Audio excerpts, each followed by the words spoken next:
Hello friends, welcome to editorial analysis by simplified civil services. आज 30 अगस्त को total 2 article discuss करेंगे। दोनों article the Hindu से लिए हैं। फर्स्ट आर्टिकल जो डिस्कस किया जाएगा वो है analysing the gender budget of 24-25। इस आर्टिकल में जेंडर बेस्ड बजटिंग के बारे में बात करेंगे एज अ कंसेप्ट। कब इसकी शुरुआत हुई, इसमें कितना एलोकेशन हो रहा है महिलाओं के लिए, वो एलोकेशन में क्या ट्रेंड्स देखने को मिल रहा है, ये सारे एस्पेक्ट कवर करेंगे। प्लस जो इश्यूज़ हैं उसे भी देखेंगे और क्या वे फॉरवर्ड लिया जा सकता है। एक मेंस का पूरा क्वेश्चन तैयार करेंगे। GS3 में जेंडर बेस्ड बजटिंग के ऊपर आपको क्वेश्चन आ सकता है, क्लियर कट सिलेबस में दिया हुआ टॉपिक है। नेक्स्ट आर्टिकल जो डिस्कस करेंगे वो बहुत इंपॉर्टेंट आर्टिकल है, moving the spotlight to grass root democracy. हम हमेशा जो पंचायती राज इंस्टीट्यूशन में उसमें रिफॉर्म की बात करते हैं। इस आर्टिकल में स्टेट इलेक्शन कमीशन में क्या रिफॉर्म करने की ज़रूरत है उस पे आर्टिकल आया और बहुत अच्छे 4 इसमें रिफॉर्म सजेस्ट किए। आपको सारे के सारे रिफॉर्म्स लिखने हैं नोट्स में। आपको यूपीएससी मेंस में भी क्वेश्चन पूछा जा सकता है और अगर आपको नहीं भी पूछा गया तो लोकल गवर्नमेंट के ऊपर तो क्वेश्चन आता है इशू से रिलेटेड, तो इशू भी आप लिख सकते हैं और उसमें जो सॉल्यूशन लिखेंगे उसमें एसएससी को स्ट्रेंथन करने की बात करेंगे और उसमें 2-3 चीज़ें डाल देंगे कि इस तरीके से स्ट्रेंथन किया जा सकता है। बहुत अच्छा ये आर्टिकल है, बहुत ब्रिलियंट। इसके नोट्स 100% आपको बनाने हैं। अगर आपको हमारा एनालिसिस पसंद आ रहा है तो प्लीज़ लाइक करें, कमेंट करें, शेयर करें एंड सब्सक्राइब करें। आज थोड़ा लेट हो गया है, उसके लिए मैं आपसे माफ़ी चाहता हूँ। कल से कोशिश करेंगे एकदम 10, 11, 12 बजे तक बिल्कुल डल जाए। आइए शुरू करते हैं हमारा एनालिसिस। हमारा फर्स्ट आर्टिकल है analysing the gender budget of 24-25। ये आर्टिकल द हिंदू में आया है। GS3 मेंस के पर्सपेक्टिव से बहुत इंपॉर्टेंट है। इकॉनमी अगर आप सिलेबस उठा के देखेंगे तो वहाँ पर जेंडर बेस्ड बजटिंग अलग से दिया हुआ है और इसके ऊपर अभी तक मेंस में क्वेश्चन नहीं पूछा गया है, तो बहुत ज़्यादा चांसेस है कि आपको जेंडर बेस्ड बजटिंग के ऊपर क्वेश्चन आ जाए। प्रीलिम्स के लिए भी इक्वली इंपॉर्टेंट है। Gender based budgeting as a concept पूछा जा सकता है, इंडिया में इसका स्टेटस पूछा जा सकता है, कब इसकी शुरुआत हुई, तो फैक्चुअल चीज़ आपके प्रीलिम्स के लिए पूछी जा सकती है। जेंडर बेस्ड बजटिंग के थ्रू जो एलोकेशन हो रहा है वुमेन्स के लिए, वो एलोकेशन का ट्रेंड पूछा जा सकता है जिसे हम इस आर्टिकल में डिस्कस करेंगे। ठीक है, मेन हमारा ये ट्रेंड रहेगा। इसके अलावा जेंडर बेस्ड बजटिंग क्या होता है, क्या इसमें कौन कौन सी चीज़ें इन्वॉल्व होती है, प्लस क्या इश्यूज़ हैं जेंडर बेस्ड बजटिंग के, ये सारे एस्पेक्ट कर लेंगे तो इससे आपका एक मेंस का क्वेश्चन भी तैयार हो जाएगा। शुरू करते हैं। सबसे पहले डेफिनेशन देख लेते हैं। Ministry of women and child development defines gender budgeting as a tool to achieve gender mainstreaming so as to ensure benefit of development reach women as much as man. So gender budgeting basically एक tool है जिसके through हम gender main streaming achieve करना चाहते हैं, जिसके through हम महिलाओं को मुख्य धारा में लेकर आना चाहते हैं ताकि जो डेवलपमेंट के बेनिफिट्स हैं वो जितने पुरुषों को मिल रहे हैं उतने ही महिलाओं को मिले। मतलब क्या है, so as to ensure the benefits of development reach women as much as man. ये हमारा जेंडर बजटिंग होता है। अब जेंडर बजटिंग में कुछ इंपॉर्टेंट पॉइंट्स हैं। इंडिया में जेंडर बजटिंग की शुरुआत जो है कब से हुई है, 2005 और 6 से। उसके बाद हर साल जेंडर बजट स्टेटमेंट पब्लिश किया जाता है गवर्नमेंट के द्वारा, लेकिन ये कोई सेपरेट एक्सरसाइज नहीं है। ये पॉइंट आपको याद रखना है, ये सेपरेट एक्सरसाइज नहीं है। ये सारी चीज़ें आपको प्रीलिम्स में पूछी जा सकती है। अब इसके अंदर क्या क्या चीज़ें इन्वॉल्व होती है ये देख लेते हैं। तो obviously gender based allocation of resources, ये तो हम पहले ही अनुमान लगा सकते थे कि जो एलोकेशन ऑफ रिसोर्सेज हो रहा है बजट में, क्या होता है, बजट में पैसा एलोकेट किया जाता है और जेंडर बेस्ड बजटिंग है तो जेंडर के हिसाब से, मतलब महिलाओं के लिए जो स्कीम्स हैं उसमें कितना पैसा दिया जा रहा है, एलोकेट किया जा रहा है, ये सारी चीज़ें जेंडर बेस्ड एलोकेशन, ये सारी चीज़ें जेंडर बेस्ड बजटिंग का पार्ट है। दूसरा क्या है, gender sensitive formulation of legislation programme and schemes, ये भी जेंडर बजटिंग का पार्ट है। जैसे कि महिलाओं के लिए पोषण स्कीम आई तो वो काय में आएगी, जेंडर बेस्ड बजटिंग में इसे इंक्लूड किया जाएगा और आखिर में देखा जाएगा कि हाँ इतनी महिलाओं के लिए स्कीम लाई गई, उनके लिए इतना एलोकेशन किया गया, इतना एक्सपेंडिचर एक्सपेक्ट कर रहे हैं। ये सारी चीज़ें अलग से महिलाओं के लिए कितना किया जा रहा है वो सारी चीज़ें एक स्टेटमेंट में लिखी जाती है। नेक्स्ट क्या है, monitoring of expenditure from gender perspective, जो भी स्कीम चल रही है उसमें महिला महिलाओं को कितना फ़ायदा हो रहा है उसको भी मॉनिटर किया जाता है। जैसे कि मनरेगा की बात करें तो मनरेगा में महिलाओं को बहुत ज़्यादा एम्प्लॉयमेंट मिलता है, लगभग 50 से 55% महिलाओं को एम्प्लॉयमेंट मिल रहा है। तो डायरेक्टली किसको बेनिफिट मिल रहा है? वुमेन्स को बेनिफिट मिल रहा है स्कीम का। सो हम उसका जो एक्सपेंडिचर है वो एस्टिमेट करेंगे जो महिलाओं के ऊपर हो रहा है और उसे भी इंक्लूड करेंगे जेंडर बेस्ड बजटिंग स्टेटमेंट में। नेक्स्ट पॉइंट है जो आपका जनरल बजट स्टेटमेंट है, उसे 3 पार्ट में डिवाइड किया है, पार्ट ए, पार्ट बी और पार्ट सी।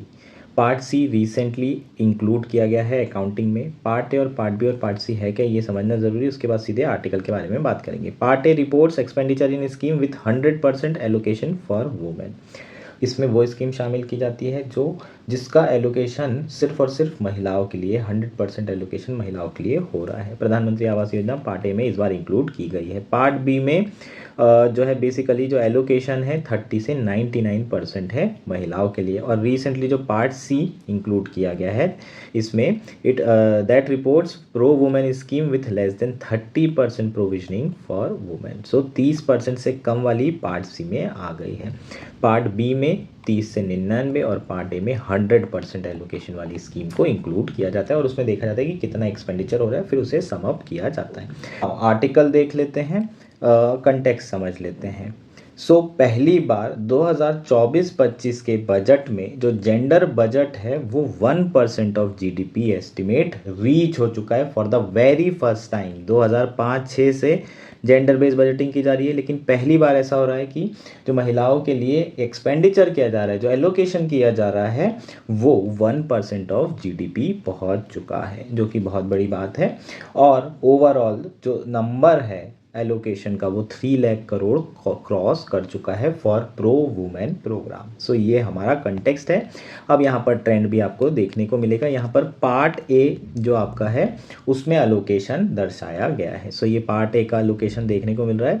इनिशियली ज़्यादा एलोकेशन नहीं चेंज हो रहा था, ऑलमोस्ट स्टैग्नेंट था, लेकिन 2023-24 और 24-25 में एलोकेशन बहुत ज़्यादा बढ़ा है। इसका रीज़न क्या है इसे समझने की ज़रूरत है। सो अभी तक के अगर हम देखें जो टोटल बजट एलोकेशन होता था उसका 5% के अराउंड महिलाओं के लिए एलोकेट किया जा रहा था। मतलब टोटल जो बजट एलोकेशन अगर 100 रुपये है तो 5 रुपये महिलाओं के लिए एलोकेट कर रहे थे अभी तक के यही स्थिति। लेकिन पहली बार 2024-25 में जो प्रो वुमेन स्कीम है उस पे जो एलोकेशन है वो 6.8% ऑफ टोटल बजट एक्सपेंडिचर हुआ है। सो 6.5 से 6.8 के अराउंड जो है हम पहुंच गए। तो एक तो ये रीज़न बढ़ने का हमें समझ में आता है कि भाई जो बजट एलोकेशन है वो एक्चुअल में बढ़ाया गया है। दूसरा क्या है, अब जो है पार्ट सी एक नई कैटेगरी बनाई गई है। पार्ट सी के बारे में मैंने आपको बताया था, वो सारी स्कीम को भी इंक्लूड किया जाएगा जिसमें महिलाओं को जो बेनिफिट मिल रहा है वो 30% से भी कम है। तो अब ये एक्स्ट्रा जो रिपोर्टिंग है वो हो रही है, इसके कारण जो एलोकेशन है वो ऐसा लग रहा है कि बढ़ गया। सो दोनों ही फैक्टर यहाँ पर रिस्पॉन्सिबल हैं। नाउ अब बात करते हैं कि जो पार्ट ए में इतना एकदम से उछाल आया है इसका रीज़न क्या है। तो ऑब्वियसली इंक्रीमेंट तो हुआ ही है जो अभी हमने डिस्कस किया। सी की बात कर ली, उसके कारण ओवरऑल इंक्रीमेंट हुआ, लेकिन पार्ट ए में इंक्रीमेंट का कारण क्या है। मैंने आपको बताया था कि part A reports expenditure in scheme with 100% allocation of women, लेकिन यहाँ पर प्रधानमंत्री आवास योजना को इंक्लूड किया गया है, पार्ट ए में रिपोर्ट किया जा रहा है। इसमें जो एंटायर बजट एलोकेशन हो रहा है वो 80,670 करोड़ रुपए का है और ये सारा का सारा आपका किसमें, पार्ट ए में दिखाया जा रहा है। इसका मतलब ये पूरा का पूरा पैसा महिलाओं के लिए खर्चा किया जा रहा है। पर क्वेश्चन ये है कि प्रधानमंत्री आवास योजना में सिर्फ बेनिफिशियरीज महिलाएं होती हैं क्या? ये तो बिल्कुल सही नहीं है। सो कहीं ना कहीं यहाँ पर ओवर रिपोर्टिंग के केसेस भी हैं। क्या और इस तरह के इंस्टेंसेस भी हैं? बिल्कुल इस तरह के इंस्टेंसेस और भी हैं, जैसे कि प्रधानमंत्री employment generation programme which aims to assist entrepreneur in setting up micro business in the non farm sector. The GBS reported an allocation of 920 crore और 40% of total allocation to PMEGP without providing any explanation for such reporting. So यहाँ पर क्या कहा जा रहा है कि over reporting के कुछ और केसेस हैं, जैसे कि प्रधानमंत्री एम्प्लॉयमेंट जनरेशन प्रोग्राम। इसका जो मेन पर्पस है वो क्या है, नॉन फॉर्म सेक्टर में जो एंटरप्रेन्योर हैं उन्हें हेल्प करना, सब्सिडी वगैरह प्रोवाइड करना, ये सारा का सारा जो है प्रधानमंत्री एम्प्लॉयमेंट जनरेशन का प्रोग्राम का ऑब्जेक्टिव है। अब इसमें मान लीजिए कि आपका टोटल 4,000 करोड़ के आसपास बजट एलोकेशन है, उसका 40% कहाँ पर रिपोर्ट किया है? जीबीएस में। इसका मतलब ये है कि 40% जो है महिलाओं को बेनिफिट हो रहा होगा इस तरीके से, लेकिन कोई खास एक्सप्लेनेशन नहीं दिया गया है इस रिपोर्टिंग के लिए, है ना। इसे जेंडर बेस्ड स्टेटमेंट में तो जोड़ा गया है, लेकिन प्रॉपर एक्सप्लेनेशन नहीं दिया है कि इतने इतने परसेंट बेनिफिशरीज थे इसलिए हमने 40% जोड़ा है। सो ये एक बहुत बड़ा चैलेंज और इशू है। इसके अलावा मिसिंग एलोकेशन भी देखने को मिलते हैं। Missing allocation often deflate the amount spend by the programme on women needs. For example, this year for the first time the entire allocation of National Rural Livelihood Mission is reflected in Part A of GBS, indicating that 100% of its outlay is dedicated to women and girls, which is technically correct and should have been done earlier. So जो कुछ missing allocations थे वो इस बार report में आए हैं, है ना। कुछ चीज़ें अंडर रिपोर्ट भी हो रही थी, जैसे कि NRLM स्कीम है, उसे पहली बार पार्ट ए में इंक्लूड किया गया। और पार्ट ए मतलब 100% जो भी एलोकेशन है उसका बेनिफिट किसको मिल रहा है? महिलाओं को ही मिल रहा है, लड़कियों को मिल रहा है। सो इसे पहले ही आना चाहिए था, लेकिन इसे अभी पार्ट ए के अंदर रिपोर्ट किया जा रहा है इस स्कीम को। सो अंडर रिपोर्टिंग भी है और ओवर रिपोर्टिंग के भी इंस्टेंसेस हैं। ओवरऑल अगर हम देखें तो जो स्टेटमेंट है वो ट्रू स्टेटमेंट नहीं है, ये एक चैलेंज है ना। सो ये चैलेंज के को आप नोट डाउन कर सकते हैं और आप यहाँ पर उसको एक्सप्लेन करने के लिए, जस्टिफाई करने के लिए ये एग्जांपल भी दे सकते हैं। In 2023-24 B only 50% of scheme total outlay used to be reflected in part B of the GBS. GBS this year has also correctly reported increased allocation for Ministry of Electronics and IT, but it missed out reporting pro-women allocation in schemes for women entrepreneurs such as PM Vishwakarma, Swanidhi and Stand Up India. So कुछ चीज़ों को report करना शुरू कर दिया है, GBS में include करने लगे हैं, लेकिन कुछ अभी आपके स्कीम्स हैं उसे अभी भी जीबीएस में रिपोर्ट नहीं किया जा रहा है, जैसे कि विश्वकर्मा, स्वानिधि, स्टैंड अप, इन स्कीम्स को रिपोर्ट नहीं किया गया है। लेकिन ministry of information and technology ने जो स्कीम्स चलाई हैं उसके लिए जीबीएस स्टेटमेंट बनाना शुरू कर दिया है। सो अब धीरे धीरे ट्रू पिक्चर हमें जेंडर बेस्ड स्टेटमेंट की आ रही है, लेकिन स्टिल अभी भी ओवर रिपोर्टिंग भी है और अंडर रिपोर्टिंग भी है। जैसे कि मनरेगा की बात करें, ये पार्ट बी में आता है। 33.6% जो है इसका एलोकेशन बेनिफिशियल है महिलाओं के लिए। 33.6 इसका मतलब पार्ट बी में आएगा, क्योंकि 30 से 99% कहाँ पर है? पार्ट बी में। सो मनरेगा बी में आता है। लेकिन प्रॉब्लम क्या है? प्रॉब्लम ये है कि महिलाएं total 60% of all person days में महिलाओं को काम मिल रहा है। इसका मतलब ज़्यादातर महिलाएं ही मनरेगा का बेनिफिट ले रही हैं। लेट्स से कि 60% बेनिफिट महिलाओं को मिल रहा है, लेकिन उसके बावजूद भी यहाँ पर जो परसेंटेज है वो 33% के अराउंड दिखाया जा रहा है ऑफ इट्स टोटल आउटले। अगर पूरा आउटले जो है 100 रुपये है तो 33 महिलाओं को जा रहा है, और अगर हम देखें तो 60% महिलाओं को ऑलरेडी बेनिफिट मिल रहा है, तो फिर 33 नंबर क्यों आया? ये जो एनोमली है ये एक बहुत बड़ा इशू है। सो ये एनोमली एक बहुत बड़ा चैलेंज है। इसके अलावा और क्या क्या चैलेंज है वो देख लेते हैं। India gender budget remains in the range of 4 to 6% of total expenditure. पहली बार ये 1% ऑफ जीडीपी हुआ है, ठीक। सो ये एक बहुत बड़ा चैलेंज है। नेक्स्ट क्या है? Concentrated only in 5 ministries. 4 से 5 मिनिस्ट्री में ही ये कॉन्सेंट्रेटेड रहता है। इस बार ministry of information and technology ने भी जेंडर बेस्ड स्टेटमेंट में जो स्कीम्स से के थ्रू महिलाओं को बेनिफिट मिल रहा है उसे शामिल किया है।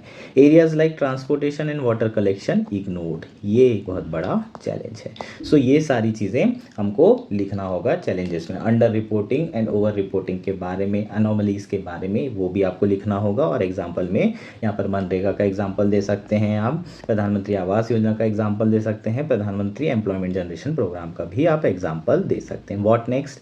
This anomaly can be minimised bye incorporating explanation for entries made in the GBS. तो ये जो एनोमली है, भाई आप प्रॉपर एक्सप्लेन अगर कर देते कि हमने 33% क्यों लिया, हमने 40% क्यों लिया, तो अगर वो एक्सप्लेन हो जाएगा तो इस तरह के जो एनोमली आ रही है या फिर हमें जो डाउट आ रहा है वो डाउट नहीं रहेगा। Incorporating explanation for allocation in GBS would not only ensure accounting accuracy but also will help in gender audit and provide pathway for improved gender outcome in government program. So अगर हम explanation भी include कर लेते हैं gender budget based statement में, तो उससे auditing में भी हेल्प होगी और जो जेंडर बेस्ड आउटकम है जो सरकारी प्रोग्राम चल रहे हैं वो भी इम्प्रूव होते चले जाएंगे।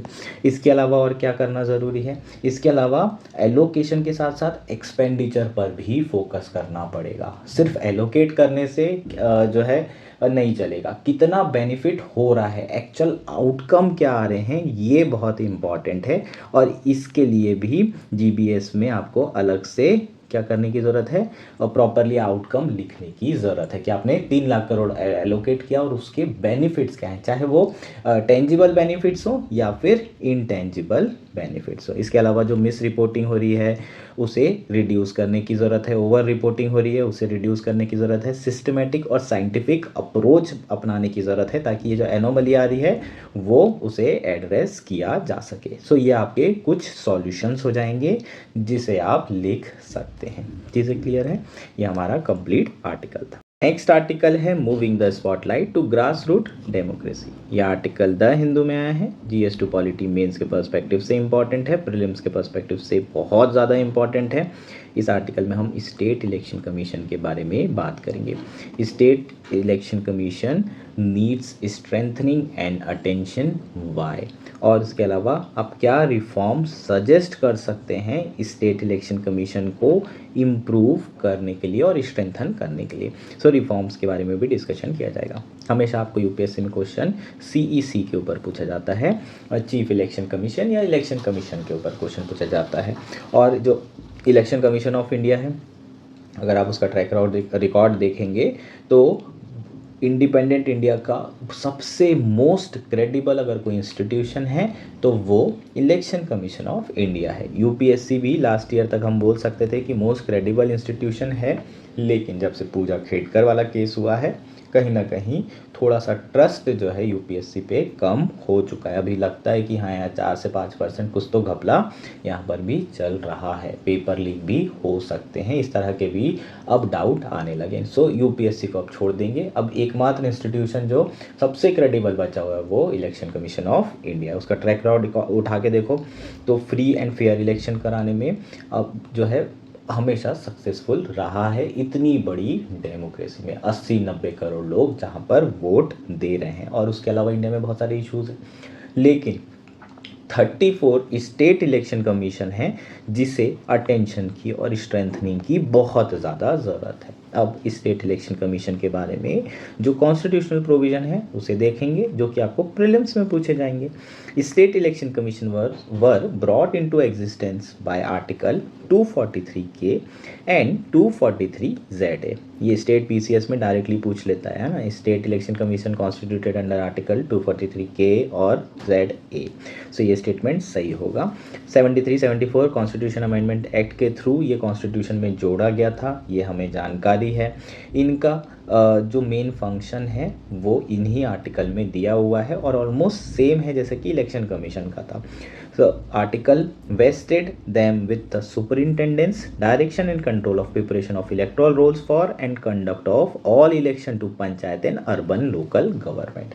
सो जो स्टेट इलेक्शन कमीशन है उनके पास क्या पावर है, सुपरिटेंडेंस की, कंट्रोल करने की, इलेक्टोरल रोल को प्रिपेयर करने की और फ्री और फेयर इलेक्शन कंडक्ट करने की। किसके, पंचायती राज इंस्टीट्यूशन के और अर्बन लोकल गवर्नमेंट के। सो ULBs and Panchayati Raj institution के इलेक्शन कौन कंडक्ट कराता है, स्टेट इलेक्शन कमीशन कंडक्ट कराता है। इलेक्शन कमीशन किस किस के कराता है, पार्लियामेंट्री इलेक्शन करवाता है और जितने भी लेजिस्लेटिव इलेक्शन होते हैं, स्टेट लेजिस्लेटिव इलेक्शन होते हैं, वो सारे के सारे इलेक्शन कमीशन करवा रहा है। जो थर्ड टायर इलेक्शन है, ग्रास रूट डेमोक्रेसी, कौन इंश्योर करता है, स्टेट इलेक्शन कमिश्नर। ठीक। In reality, however, SEC are increasingly disempowered and in certain cases even in litigation with their state government। लेकिन अगर हम असलियत में देखें तो जो स्टेट इलेक्शन कमीशन है उनकी पावर को लगातार स्टेट गवर्नमेंट के द्वारा कम किया जा रहा है। कुछ तो ऐसे केस है जहाँ पर स्टेट गवर्नमेंट के ऊपर स्टेट इलेक्शन कमीशन ने केस फाइल किया हुआ है। यहाँ पर 2 केसेस दिए हुए हैं, आप उसे एज एन एग्जांपल लिखेंगे कि किस तरीके से स्टेट इलेक्शन कमीशन और स्टेट गवर्नमेंट के बीच में फिक्शन चल रहा है, खींचातानी चल रही है। जो रीसेंट केस है वो कर्नाटका का है। कर्नाटका गवर्नमेंट ने हाई कोर्ट में दिसंबर 2023 में कहा था कि आप हमें 2 हफ्ते का समय दीजिए, हम डीलिमिटेशन और रिजर्वेशन की डिटेल पब्लिश कर देंगे और उसके बाद फिर state election commission election conduct कर सकते हैं। लेकिन अभी तक कर्नाटका गवर्नमेंट ने कोई भी डिटेल पब्लिश नहीं की है। अब क्या अगस्त ख़त्म हो चुका है, सितंबर आ चुका है, ऑलमोस्ट 9-10 महीने हो गए हैं, अभी तक के कर्नाटक गवर्नमेंट कुछ नहीं कर रही थी।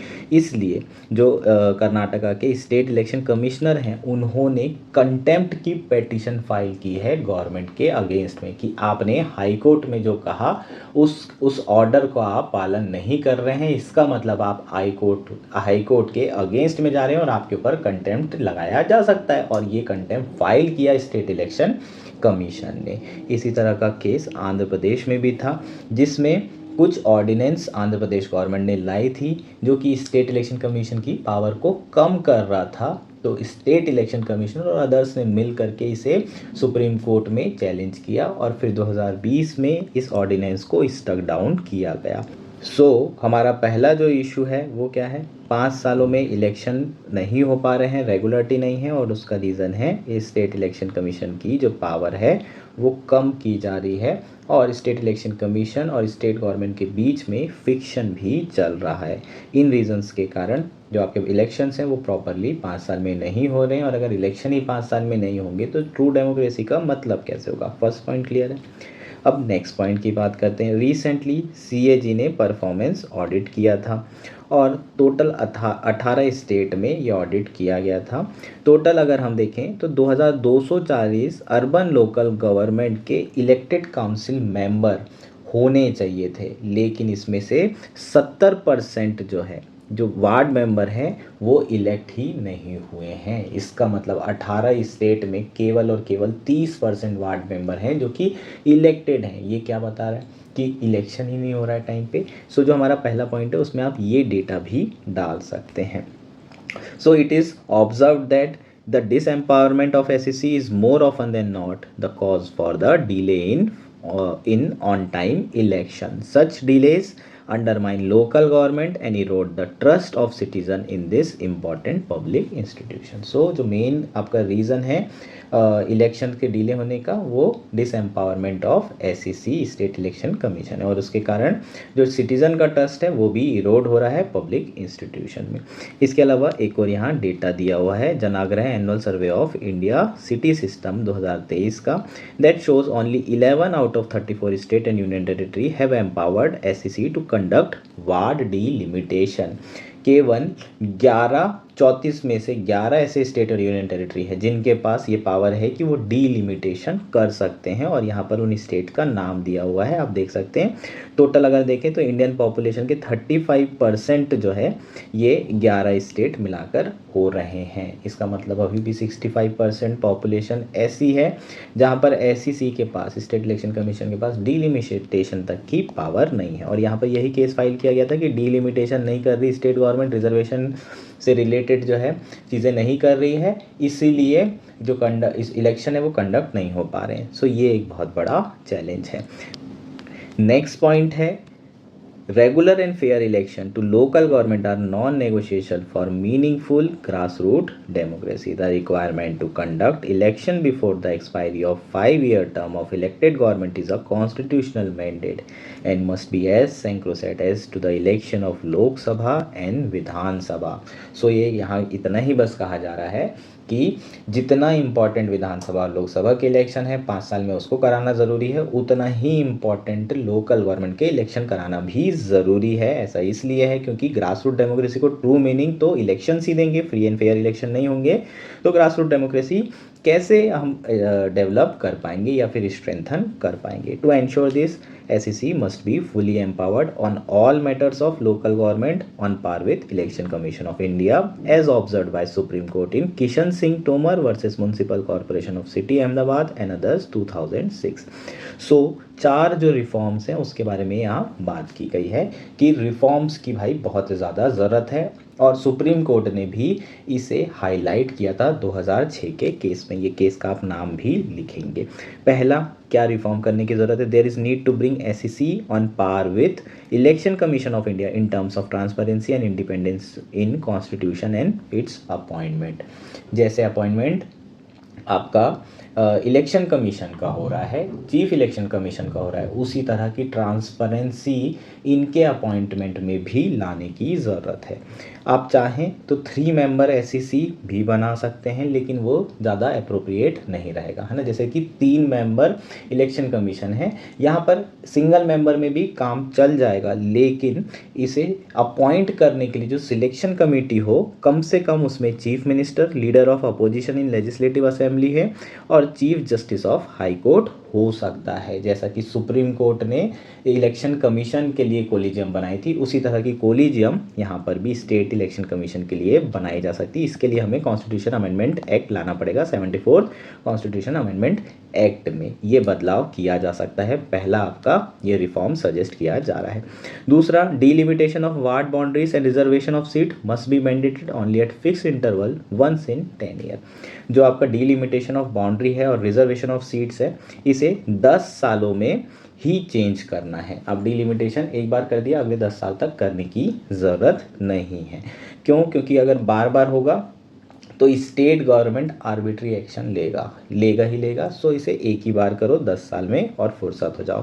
थर्ड क्या है? जो पावर ऑफ वार्ड डिलिमिटेशन और रिजर्वेशन है वो एसईसी को देने की ज़रूरत है। जो स्टेट गवर्नमेंट ने ये पावर रख रखी ना, इसे एसईसी को अगर दे दिया जाएगा तो प्रॉपरली हर 5 साल में इलेक्शन हो सकते हैं। SEC must entrusted with reservation to the position of mayor president, deputy mayor vice president of the local government and say once in 10 years which where applicable. Election to this position are delayed inordinately after local election as state government failed to publish the reservation roster to this position on time. कई बार ये होता है कि elections हो जाते हैं लेकिन president और वाइस प्रेसिडेंट की जो पोस्ट है वो ही नहीं भरी जाती है। मतलब जो मेयर हैं और आपके डिप्टी मेयर हैं उनकी पोस्ट ही नहीं भर पाते। क्यों? क्योंकि रिजर्वेशन का रोस्टर ही नहीं आता। जब तक रिजर्वेशन का रोस्टर नहीं आएगा तब तक के जो वार्ड मेंबर हैं वो अपने मेयर को चुन ही नहीं पाते हैं और इसलिए अननेसेसरली इन पोस्टों पर जगह खाली रहती है, जबकि रहना नहीं चाहिए। सो अगर कहीं ना कहीं अगर हम एसईसी को ये पावर देते हैं रिजर्वेशन करने की या फिर अपना डिलिमिटेशन करने की, तो ये जो डीले है अननेसेसरली का, ये ख़त्म हो सकता है।